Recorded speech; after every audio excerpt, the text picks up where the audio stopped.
Hello Max, as promised I'm going to do a video. So what I wanted to show you is that we have the first wave of sanding. What I've known to be true for years is that the front end of the boat, when it's right side up, doesn't get sanded as much as the rear end of the boat.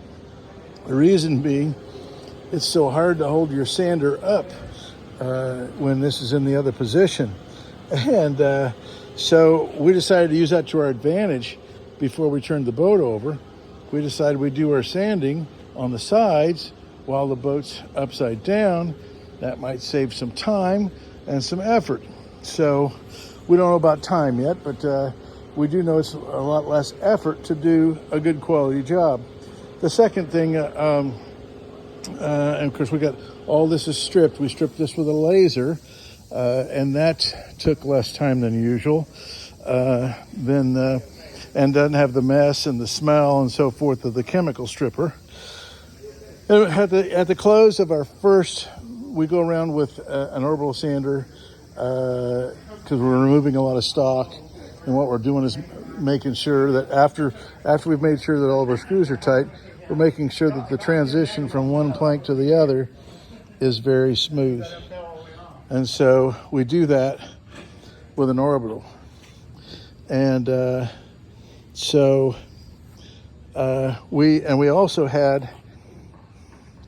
also had, I believe this is it.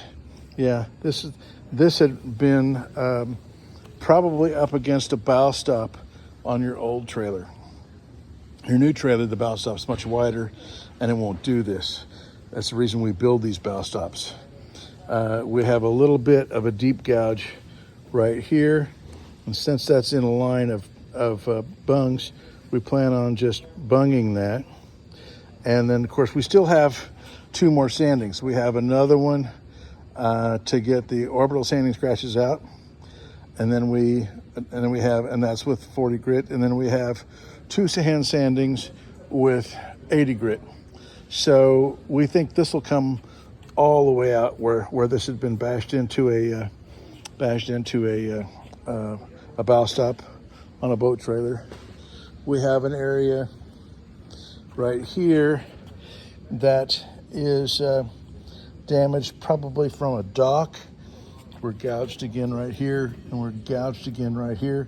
My guess is that was the same bolt or big nail on the dock. And what we can do with this one is we can route a slot right through the center of this and replace and put some new wood in the top of that, and then fair that out. Basically an inlay. And then over on the other side, and tell me if we're being too picky or not. But over here on the other side, about all we can do with this one is an inlay. It's probably 1/8 of an inch deep gouge. We can't sand that one out. We had several others over here, several other gouges that did sand out already. So, of course, and then we made a new spray rail for the transom, which, see if I can find it laying on a bench.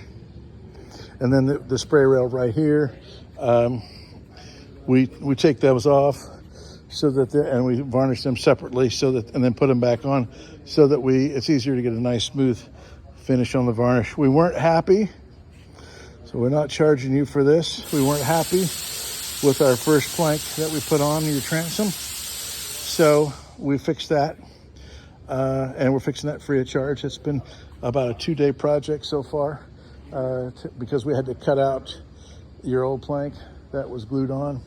And then let's see if I can find that spray rail over here.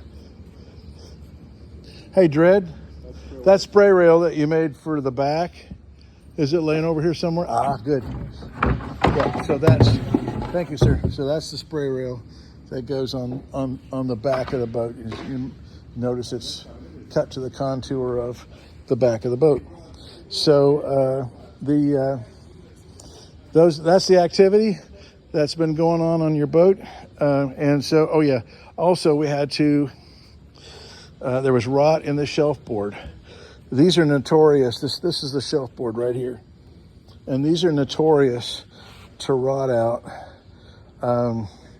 We've replaced, on this era of boats, this is notorious to rot out.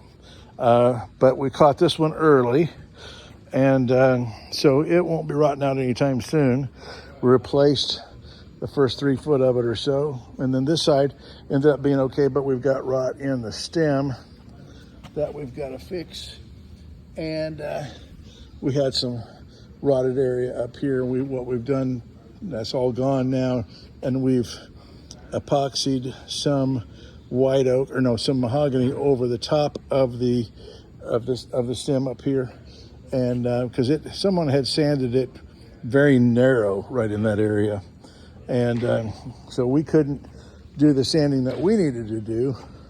We would have been sanding the planks down, and we felt like too narrow, too thin, and so we're raising up this other area here, and that of course goes under a stem bead. The older models went under a cutwater, but this just has a stem bead on it. And so anyhow, that is the current status of your project. We'll talk to you soon. Thank you.